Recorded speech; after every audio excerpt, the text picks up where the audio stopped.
Centralia, the Bismarck, and the Oklahoma City bombing are all on this day. Welcome back to On This Day. Today's date is May 27th, 2021. It is the 147th day of the year. There are 218 days left in this fine year. It's your 21st Thursday in your 22nd week and the 69th day of spring. 25 days left until summer. And if today's your birthday, congratulations. Happy birthday and all that good stuff. Your birthstone's an emerald. There are no holidays or special observances today, but since we didn't do a video yesterday, I will tell you about May 26th. May 26th is Popsicle Day. Popsicles have a very interesting story. First of all, they were invented by an 11-year-old named Frank Epperson. Frank was 11 years old in 1905, and he went outside one fall day. It was getting ready to snow, and he'd played with his friends and had a soda on his porch, put a stick in there for some reason to kind of stir it. I guess, I don't know why. But when he walked off the porch, he forgot about his soda. In the morning, he came out, and there it was, frozen in the cup. And voila, he had a popsicle. He originally called it the Epsicle, as in Epperson, you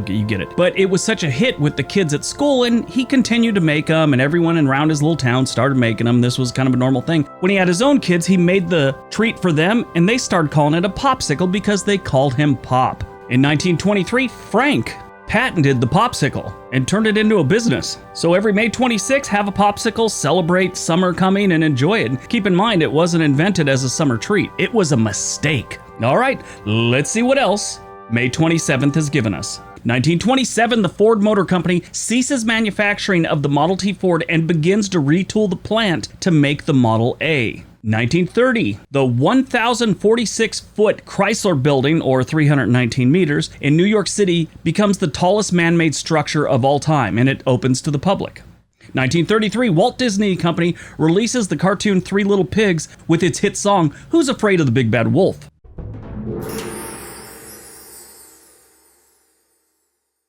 1941, World War II. Okay, this is one of my best stories about World War II, or happenings, whatever you want to call it. The German battleship Bismarck is sunk in the North Atlantic, killing 2,100 men. Now, that's not the part I like. Well, they were Nazis, so I don't know. Anyway, loss of life, terrible. It's war. It happens. Anyway, the Bismarck was the first of two Bismarck-class battleships built by Nazi Germany. Bismarck and her sister ship, Tirpitz, were the largest battleships ever built by Germany and two of the largest built by any European power. The Bismarck ships were just big and powerful ships, and they were pretty scary for the time. So after years of planning, building, and testing, the Bismarck hits the open ocean with a heavy cruiser, and they were going to conduct all these, blow up Allied vessels in the Atlantic and just kill all the resources going into the European theater. Well, the Bismarck only lasted through one operation and not even all the way through. It took off with the heavy cruiser, I'd said, and the operation lasted 8 days. In May of 1941, the two ships were detected several times off Scandinavia. British naval units were deployed to block the route because it was heading to the open water where the shipping lanes were, and they knew this was going to happen, so they sent some ships out there to take care of it. At the Battle of the Denmark Strait, the battle cruiser HMS Hood initially engaged the heavy cruiser, probably by mistake. They thought it was the Bismarck, they knew this giant ship was out there, but they started firing on the heavy cruiser, while the HMS Prince of Wales engaged the Bismarck. In the ensuing battle, the Hood was destroyed by the Bismarck and the cruiser, and it also damaged the Prince of Wales and forced her retreat, so the Prince of Wales heading back to England. Bismarck suffered significant damage from 3 hits it took during the attack. The destruction of the Hood kind of angered the British, as you can imagine, and they sent any warship they could, just dozens of them, after the Bismarck.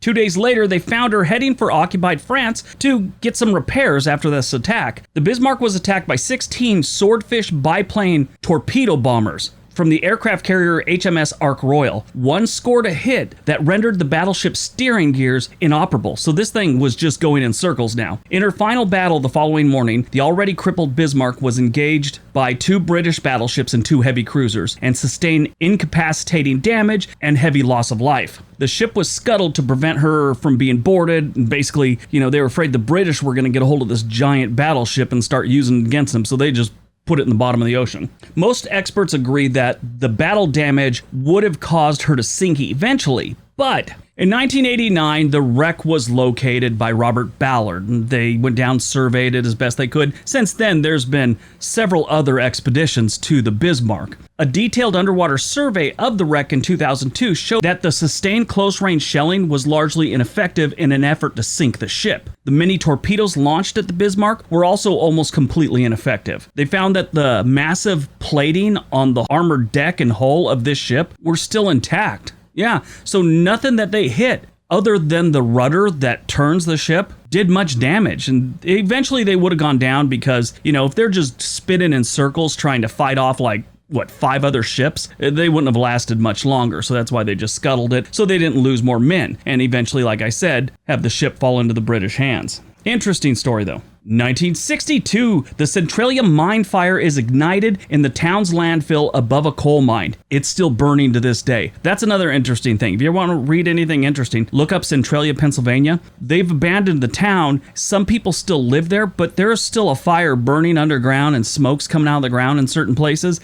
But the people that lived there at the time, some of them got the okay to stay there. But as soon as they die or move on, nobody else can move into the town. 1997, the 1997 Central Texas tornado outbreak occurs, spawning multiple tornadoes in Central Texas, including an F5 that killed 27 people in Jarrell. 1998, Oklahoma City bombing Michael Frontier is sentenced to 12 years in prison and fined $200,000 for failing to warn the authorities about the terrorist plot. He knew about it, he didn't tell anyone, and a lot of people say he really didn't think they were serious about it, they were just talking about it. But yeah, he ended up getting 12 years in prison. 2016, Barack Obama is the first United States president to ever visit Hiroshima's Peace Memorial Park. Movies released on May 27th, 1977, Smokey and the Bandit, one of my favorite all-time movies. It's not epic, it's not amazing, no real good special effects, the storyline's kind of weak, it's just a really good movie. It's a very good movie. Burt Reynolds, Jackie Gleason, Jerry Reed, Sally Fields, such an amazing movie. I don't know how many times I've watched it, but far too many to remember. Born on May 27th, 1958, Neil Finn, New Zealand singer, songwriter, and musician. He was the lead singer in a band with his brother called the Split Enz. Eventually they went on to make Crowded House, and now Neil Finn is singing for Fleetwood Mac. I don't know what that's all about. Anyway, both great bands, Split Enz and Crowded House. My friend Courtney Cronin, stand-up comedian, this is like her favorite all-time band. She goes crazy for these people.